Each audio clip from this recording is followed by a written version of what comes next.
2년 전 오늘은 문재인 대통령이 방북해 평양에서 남북 공동선언을 하고 남북 군사 합의가 나온 날입니다.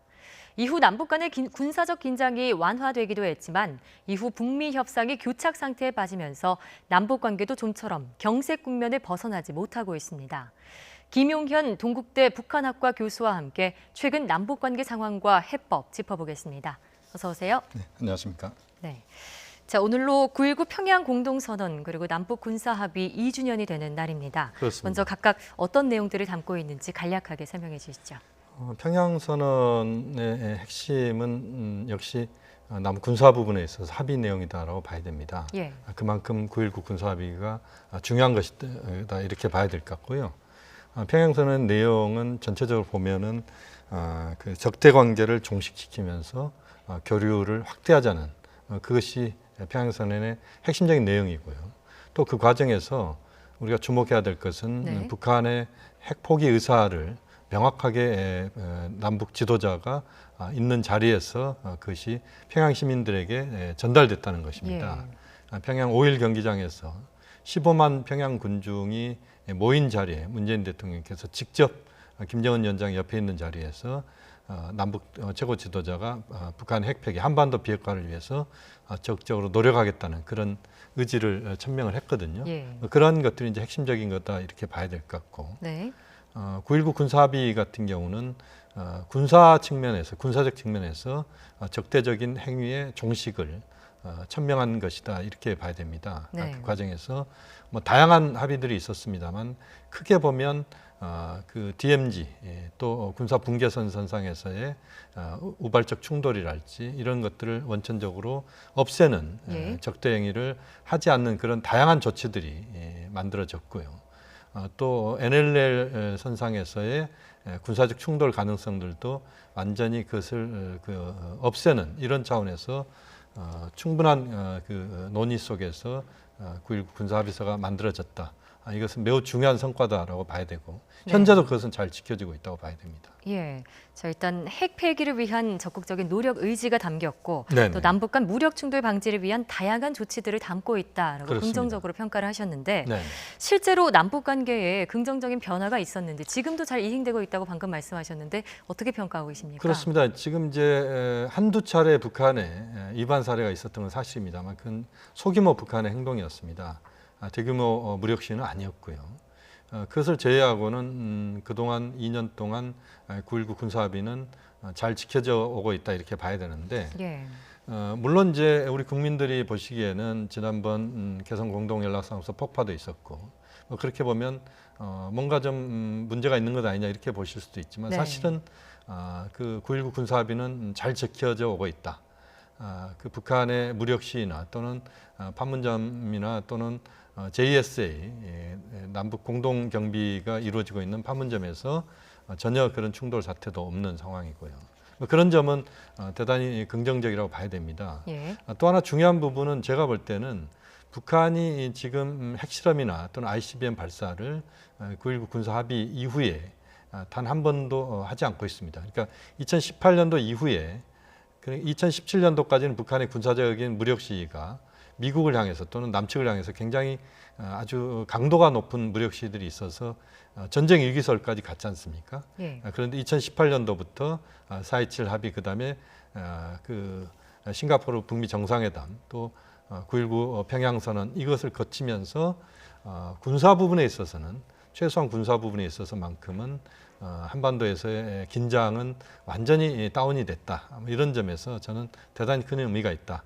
핵실험과 ICBM 발사가 이루어지지 않는 모라토리움이 유지가 되고 있고 네. 또 남북의 군사적인 충돌이랄지 이런 것들을 원천적으로 억제하는 9.19 군사합의가 작동하면서 남북 관계는 겉으로 봤을 때 남북 관계의 진전이 별로 보이지 않고 있습니다만 그러나 물 아래에서는 그동안 남북이 합의했던 사안들은 잘 지켜지고 있는 이 부분은 우리가 높이 평가를 해야 된다고 봅니다.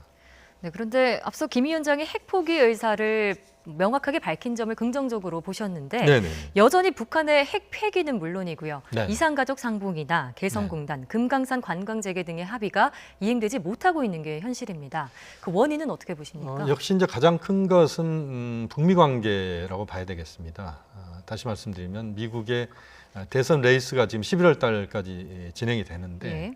그때까지는 아마 북한과 미국이 적극적으로 뭔가 현 상황들을 돌파할 수 있는 그런 노력을 기울일 가능성이 그렇게 높지는 않습니다. 왜냐하면 미국 대선 결과에 대한 그 트럼프 재선을 북한도 확신하지 못하고 있는 상황이기 때문에 어쨌든 적극적인 드라이브를 걸기도 어렵고요. 미국 입장에서도 역시 트럼프 행정부가 지금 대선에 지금 올인하고 있는 상태에서 북한과의 새로운 뭔가 행동을 하기에는 상황이 그렇게 녹록지 못하다, 이렇게 그 환경 자체가 그렇게 썩 좋지는 않다, 이렇게 봐야 됩니다. 네. 그러니까 북미 부분에 있어서 북한과의 핵 문제랄지 이런 부분들이 풀려갈 수 있는 여지가 지금 현재 별로 없다, 이렇게 봐야 될 것 같고요. 예. 그다음에 이산가족 상봉이나 남북 관계와 관련된 부분은 지난 그 하노이 정상회담 이후에 북미 부분에 있어서 성과가 나오지 않으면서 남측에 대한 북한의 불신이 상당히 커진 게 사실입니다. 예. 그런 것들이 남 관계에 많은 부분 영향을 줬다, 이렇게 봐야 되고요. 네. 또 하나 올해 들어서는 북한의 코로나19로 인한 북한의 어려움, 또 수해 피해, 또 태풍 피해, 이런 것들이 이루어지면서 북한은 내부 상황들을 개선시키는데, 그러니까 보건 부분이랄지 또 북한의 수해 피해에 집중하는 이 속에서 적극적으로 외부로 눈을 돌리기 어려운 상황, 이런 것들이 그 남관계에도 어려움을 초래케 했다, 이렇게 봐야 되고요. 예. 또 하나 이제 그런 과정에서 우리 정부도 좀 더 적극적으로 남관계에 대한 개선 노력과 의지들을 갖고는 있었지만, 그러나 그것을 적극적으로 좀 실천하지 못한 부분들, 우리가 좀 더 적극적으로 먼저 치고 나가지 못한 부분들에 대한 아쉬움은 한편으로 또 있다, 이렇게 봐야 되겠습니다. 네. 자, 말씀하셨던 석 달 전에 6.15 남북 공동선언 20주년 바로 다음 날에 남북이 네. 남북 공동연락사무소를 폭파하는 그런 대남 압박에 북한이 나서기도 했는데 네. 당시 전면에 나선 것으로 알려진 김정은의 동생이죠. 김여정 제1부부장이 최근에는 모습을 보이지 않고 있습니다. 그건 네네. 어떻게 배경이 있다고 보십니까? 아마 이제 이 부분은 그렇게 봐야 되겠습니다. 지금 이제 김여정 부부장 같은 경우는 전반적으로 북미 부분, 남북 관계에 있어서 2018년도에는 상당히 유연한 역할들을 전면에 나서서 했습니다. 그래서 남측에도 왔었고요. 또 북미 정상회담 과정에서도 적극적인 역할을 했었습니다. 그런데 2019년도에 들어서서 북한의 대남 압박의 강도가 높아졌지 않습니까? 네. 그러면서 이제 개성 공동 연락사무소 폭파까지 이루어졌고, 이 과정에서는 좀 악역을 했던 부분이 사실입니다. 악역을 맡아서 남관계에서 남측을 압박하는 그런 주요한 어떤 발언이랄지 행동을 했는데, 그런 과정에서 김정은 위원장의 군사적인 행동을 좀 유보시키는 상황에서는 김여정 부부장이 계속적으로 나서는 것보다는 좀 뒤로 빠지면서 상황들을 좀 관망하는 이런 차원으로 우리가 해석할 수 있을 것 같고요. 네. 또 하나의 측면은 지금 북미 관계와 관련돼서 약간의 그 변화들이 좀 보이는 부분은 있는 것 같습니다. 네. 폼페이오 장관의 발언들도 있고, 또 북측도 아마 그 지금의 북미 관계에서 약간의 어떤 변화들을 가져오려고 하고 있을 텐데, 그것을 좀 준비하는 역할을 김여정 부부장이 하고 있는 것 아닌가. 그렇게 보면 김여정 부부장의 상황은 건강 악화나 이런 것들은 제가 볼 때는 전혀 아닌 것 같고요. 예.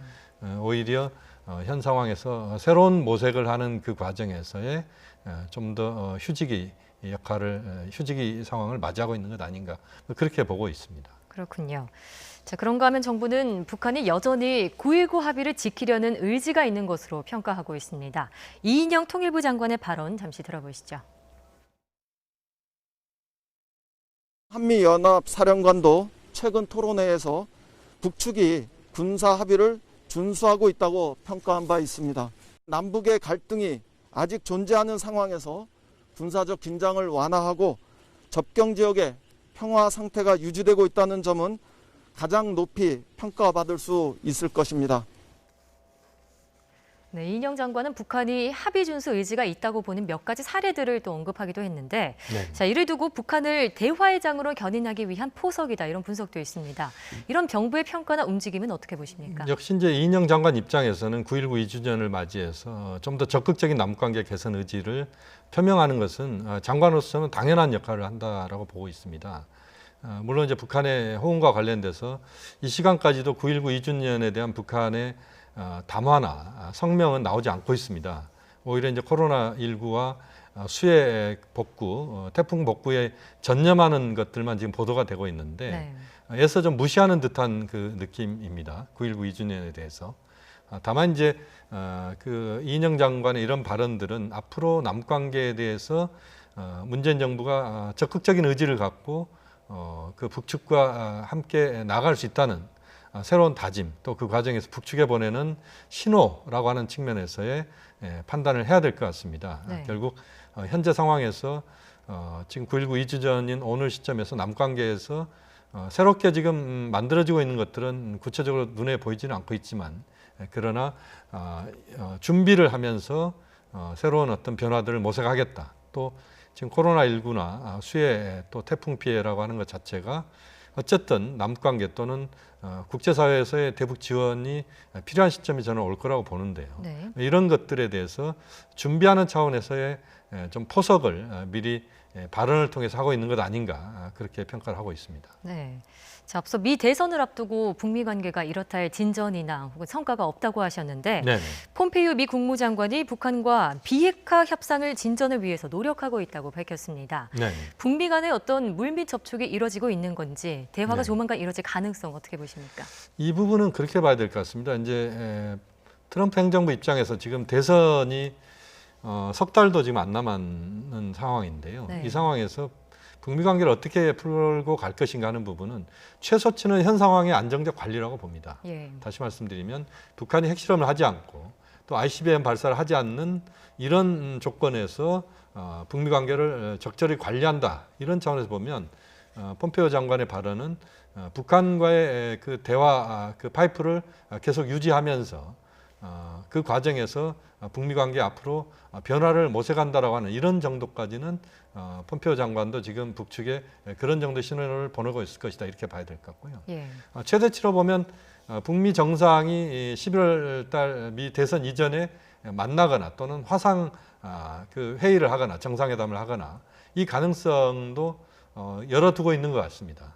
다시 말씀드리면 폼페이오 장관 입장에서는 트럼프 대통령이 재선과 관련돼서 긍정적인 어떤 그 대선과 관련된 좋은 조건들을 북미 정상 간의 화상회담이나 이런 것들이 기여할 수 있다면 그런 것도 추진할 수 있겠다라고 하는 이런 차원에서 이 최소치와 최대치의 이 범위 내에서 트럼프 대통령에 대한 그 폼페이오 장관의 적극적인 어떤 북미 관계 개선에 대한 의지 표명을 간접적으로 폼페이오 장관이 하고 있다, 이렇게 봐야 될 것 같습니다. 자, 한 달여 남은 미 대선을 앞두고 북미 간 혹은 남북 간 어떤 대화의 움직임이 있을지 주목해 봐야겠습니다.